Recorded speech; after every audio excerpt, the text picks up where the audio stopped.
Hello सबजना नमस्कार हैन। आज चाहिँ मैले पुष्पाहरूलाई फाइनली भेटेँ टुर्कुमा।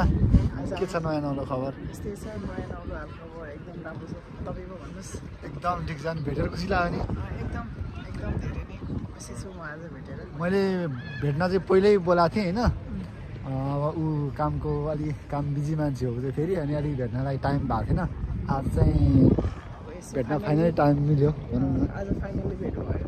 अनि फिनल्यान्ड कस्तो लाग्दैछ विकेन्ड? अब समर अब यस्तो फिनल्यान्ड अब अलमोस्ट ह्याप्पिएस्ट कन्ट्री हो। लगभग ठिकठाकै ह्याप्पी छु भनौँ, त्यस्तो 100% नभए पनि 60% ह्याप्पी छु। म चाहिँ 100मा 100 छु है। अब काम पाएर मात्र होइन कि यहाँको वातावरण, यहाँको सिस्टम, यहाँको फेसिलिटीहरू होइन, सबै कुराहरू सरसफाइ, मास्क लगाउनु पर्दैन जिन्दगीमा, अनि सुरक्षा safest country in the world हैन। सेफ पनि भयो, अनि अब केटीहरू पनि सेफ छ। अब हामीलाई त अब जहाँ पनि सेफ हुन्छ। अनि अब हामी चाहिँ यता महल घुम्छौँ। अब महल घुम्छौँ यता। अनि हामी चाहिँ यो महलहरू घुम्न लागेको आज। यो चाहिँ टुर्कुको रहेछ। म पनि खासै यतातिर धेरै बसेँ पनि, स्क्वायर मार्केट नि त खासै म नि आएको थिइनँ। राम्रो रहेछ। यहाँ बिचमा दियोस् त्यो बिचमा चाहिँ यस्तो खाली भएर अनि यस्तो रहेछ। ह्यान्डसम भइहाल्यो उता होइन। अब यहाँ फिनल्यान्डको पछि फिनल्यान्ड खाने भनेकै उसले हो। अब हामी चाहिँ भित्र जान्छौँ।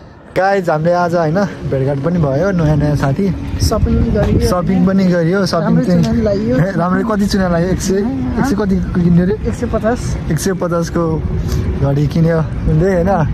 अनि मैले नि एउटा यो किनेँ, अनि मैले अर्को एउटा पनि चिज किनेको छु, टी सर्ट चाहिँ मैले अब भित्र छ के देखाउनु। अनि के भन्छन्, चस्मा पनि लगाइदिनु अलिकति ह्यान्डसम दिन्छ। अनि सपिङहरू पनि गरियो। अब चाहिँ हामी यसो अब यहाँ यसो खाजा खान्छौँ होइन। अब खाजा खाएको चाहिँ नदेखाउँ फेरि यहाँ आँखा लाउँछौँ फेरि, उसै त दुब्लो छौँ, झन् दुब्लो हुन्छ, दुब्लायो भने टेन्सन हुन्छ। अनि अब चाहिँ हामी 1-2टा फोटोसोटो खिचेर अनि टक्कै निक्लिन्छौँ होइन। ल